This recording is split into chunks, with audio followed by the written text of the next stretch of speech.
Thank you very much, Vasiliki, for inviting me. We've heard the earlier speakers and who've touched on diagnosis and treatment. And I would really like to share the impact on a patient's life because whilst researchers and cancer care providers work on the cancer care pathway and research, we're all here to improve patient outcomes.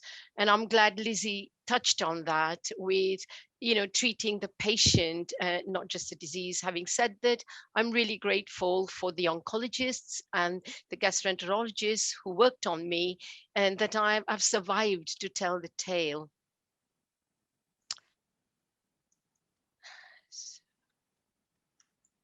Okay, so I'm trying to move my slide. Okay, so I am being a twin. I've experienced both an early diagnosis and a late diagnosis. Um, my twin brother died of advanced stomach cancer only 6 months before my own diagnosis, and his primary cancer was cancer of the lower esophagus. And when I was diagnosed 6 months later that I had cancer of the lower esophagus, as patients, as families, we battled with, would I have the same fate as my brother? His cancer was advanced, inoperable, and he died in 10 months. Has it spread? How long have I got? Who do I talk to? Will it come back if I get offered a treatment? And what will happen to me? And I had that dialogue with my twin brother. And when I saw him through his end of life care, the huge psychological impact and the whole emotional impact, and something about managing a cancer journey is alongside treating the disease is really helping people with a feeling of well-being. We both wanted to know that we were overall feeling well. So I really would like to share my journey about that, how it impacted and what happened to us. So when I was told that I had esophageal cancer, one question that we all ask is, why me? Um, Cancer Research UK data tells us that esophageal cancer is relatively uncommon, especially in women, and even more so in South Asians compared with white populations. So why me? And I thought about risk. Having a background in epidemiology from the University of Cambridge, I think about risk factors and lifestyles and things like that. But suddenly, this wasn't the time because I was there. I was a map. I was on this map where I was told that everything that I had an adenocarcinoma and that a multidisciplinary team would be in touch with me. But just before New Year, walking out of the hospital, a whole 3 months of uncertainty faced me before I knew that I would even have the treatment. What I did know is that there are low survival rates, even with those amenable to treatment. So here I was. And I would like to share what impact did esophageal cancer and gastric cancer have on us. Well, the first thing is dealing with cancer diagnosis. I could not sleep well. I kept thinking about my twin brother's fate.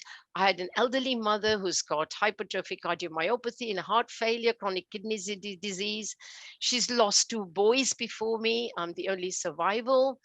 And an elderly mother sitting in a waiting area, in a Macmillan cancer waiting area, her eyes streaming when she saw me come out, with very little communication. And the one thing that I really felt that had an impact on my outcomes in terms of me not feeling well throughout the 3 months of the uncertain period is assuming the worst. And I've written about that in the British Medical Journal, about assuming the worst.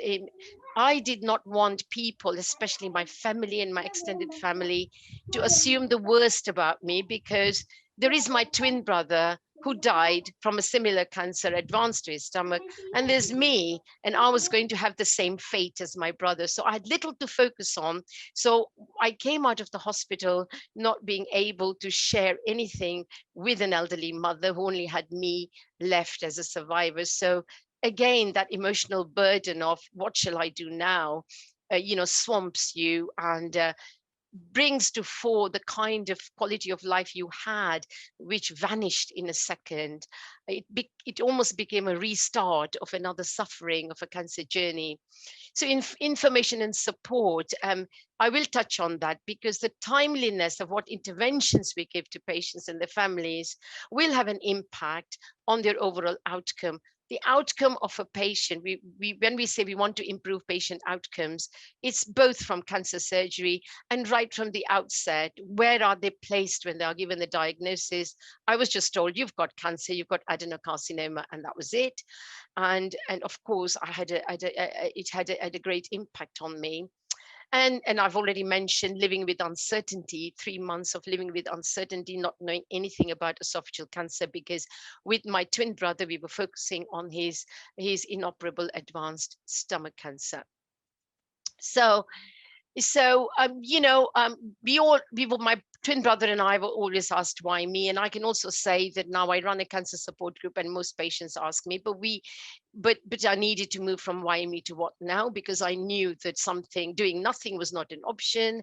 I didn't know anything about how far my cancer had gone. I was still in shock, fear, and tremendous anxiety, which was shared by my husband.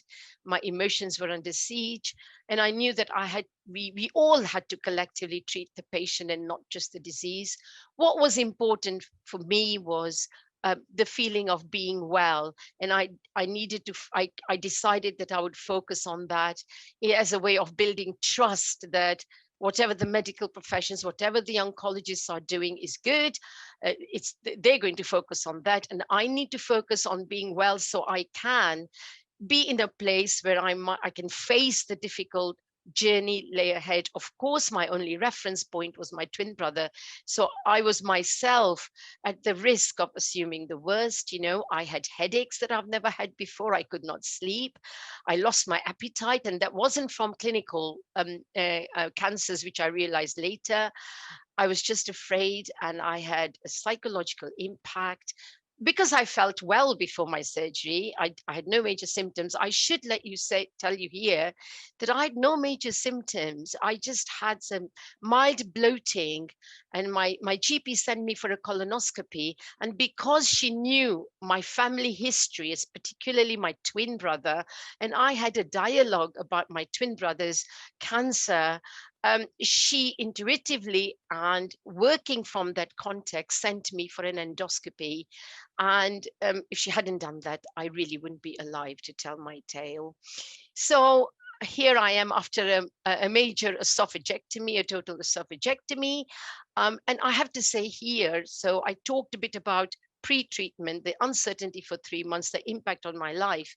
But after an esophagectomy, what did I need the most? And I would like to share this, because in research and in services, we all want to improve patient outcomes.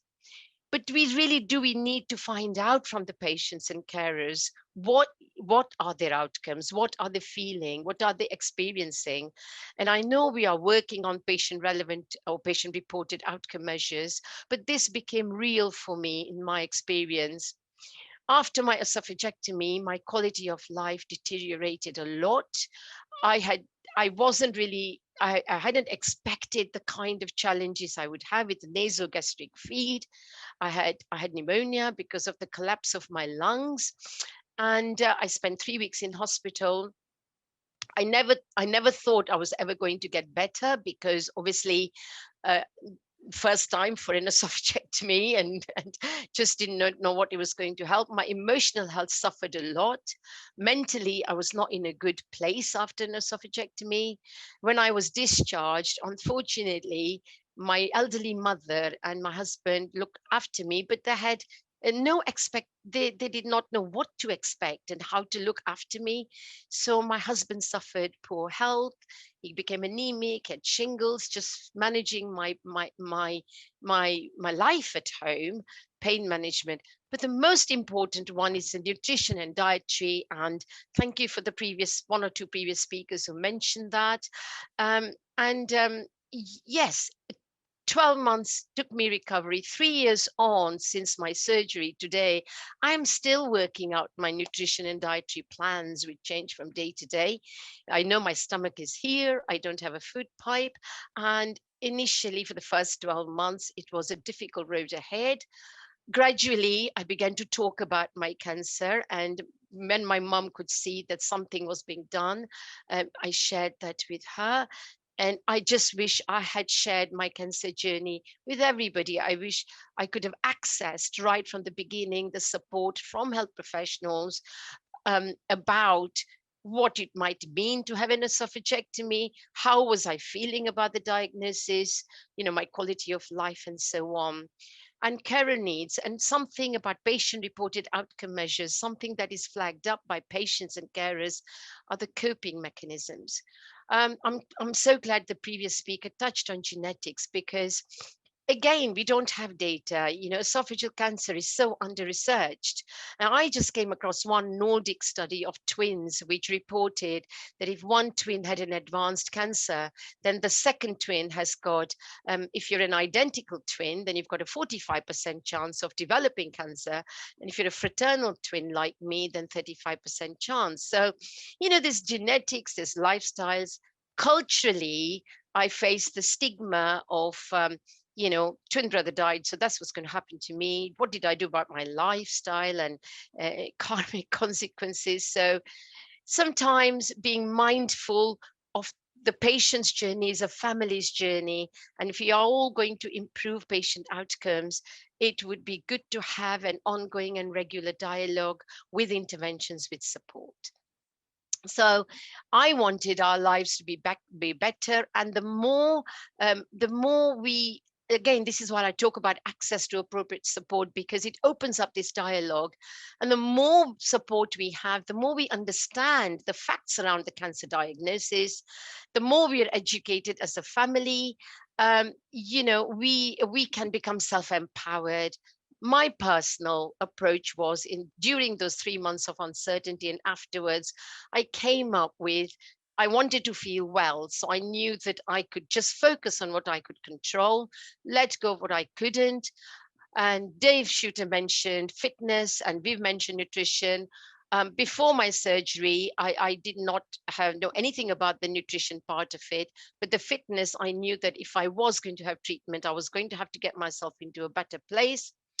Positive mindness, practicing mindfulness. And only 2 days ago, when my dietitian, Maria, heard about this seminar, and she did hear me, she has read my story. She said recently they've introduced the prehabilitation support that Lizzie mentioned. And right from the beginning of a patient's journey, they're identifying the outcomes of the patients, how to improve patient outcomes through diet, mindfulness, exercise. So I'm really glad that all that is beginning to happen now. And the quality of life is a huge thing, because the quality of life is not just measured by the outcomes from your esophagectomy, but the psychological impact that it has. For my family, my culture, my own life, faith, hope, and courage was very important for me to face the challenges. Getting local, there was no local support group for esophageal cancer patients. I learned to talk about it when I started my own patient support group in Mid Bedfordshire, and also being part of Asian Women's Cancer Group UK. Again, nutrition and fitness and nutrition with every cancer patient's journey comes up. With esophageal cancer, I'm finding that even the dietary needs are so different and they can start at any stage of that cancer. The challenge is through any stage, because you don't have a food pipe, and the consequences of all that. And other therapeutic activities, which I felt were absorbing, were meditative, we focused me on the moment. And it's been a journey. I really congratulate DICE for this, because I've already shared this widely, both with my academic colleagues, my research colleagues, and patients and carers. And this book, I wish I had this 3 years ago, because my 87-year-old mother, who turned 90 last week, made her own recipes, and she was so confused about what to give me. I'm a vegetarian, and this book actually highlights symptoms and factors to overcome, especially if you're a vegetarian. So huge thank you for that. So what do patients need on this journey? I think I needed to understand what is happening at each stage of the journey. When I had my EUI, a few weeks, a couple of months after my diagnosis, I was told that there were two aggressive lesions, and I was told that my cancer was poorly differentiated. And I did not know that. It was early, but it was poorly differentiated. And you and I both know what that means, that it has the potential to spread. So again, I came home waiting for something to happen. The most productive consultation I had was before surgery. And I really do thank the surgical team for taking me through all that. But the 3 months of uncertainty, I could have given up, but I didn't. And again, that ongoing timely support to alleviate that anxiety and psychological impact. I've already mentioned the now prehabilitation support. Something that I've come across in people in with Macmillan is a holistic needs assessment tool, which opens up this dialogue between yourself and your CNS right from the beginning. And again, I hope that this is now being applied and used in many cancers. I really don't know. I wish I had that, because not everybody's mindful. The culture you're coming from, the not being able to talk about your cancer, protecting your elderly mother who's lost two boys, two sons she's lost, by the way, one from a heart condition and one a twin brother, my twin brother, and what her needs are. So again, I've heard about personalized care and support plan for family, and there are cancer navigators. I don't know where they are. I don't know what the outcomes are for having cancer navigators right from the beginning to help support a patient through their journey. And again, research studies and trials are now identifying patient relevant outcome measures so that appropriate interventions can be implemented. I am part of the NCRI. I'm also supporting Lizzie's work as a patient. And again, patient input into what is important for them in terms of emotional quality of life, psychological, and the holistic kind of care. And of course, early detection. I think I was lucky. I think my GP made a right call.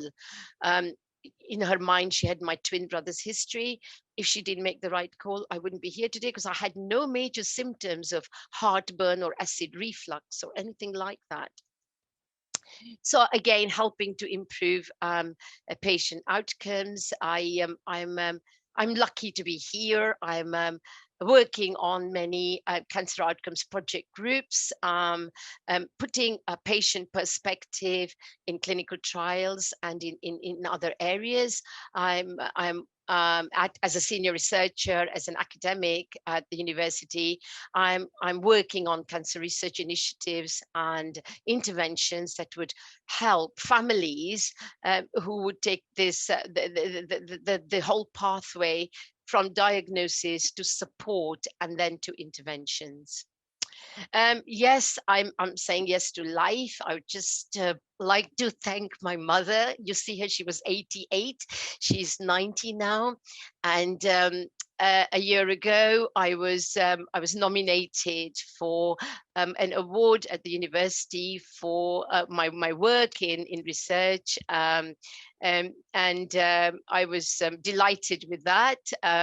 I was alive to receive that award for my research excellence. It was a research excellence award for clinical trials that I've been involved in. That's my husband who took me through my journey. And I have to mention that I think that uh, your whole holistic approach. This is Badger. He has been my companion in my journey, and I used to be scared of dogs, but just having your time, opening up, talking to people, allowing people in your life, and yes, saying yes to life. Um, Again, it's a journey. It's not a moment. It's not about diagnosis and then treatment. It's really the cancer experience right from the beginning, a holistic experience. And my elderly mother is still with me today. um, Delighted that I'm now on a 6 monthly follow-up, and living in the moment, focusing on what I can control, and letting go of what I can't. I did write about my journey called Now Living the Dream, A Tale of Surviving Cancer, to help other people. It's available. It's for charity. It really is going to people who trying to help cancer patients and their families better. Thank you very much indeed, and thank you for allowing me to share this moment. Thank you.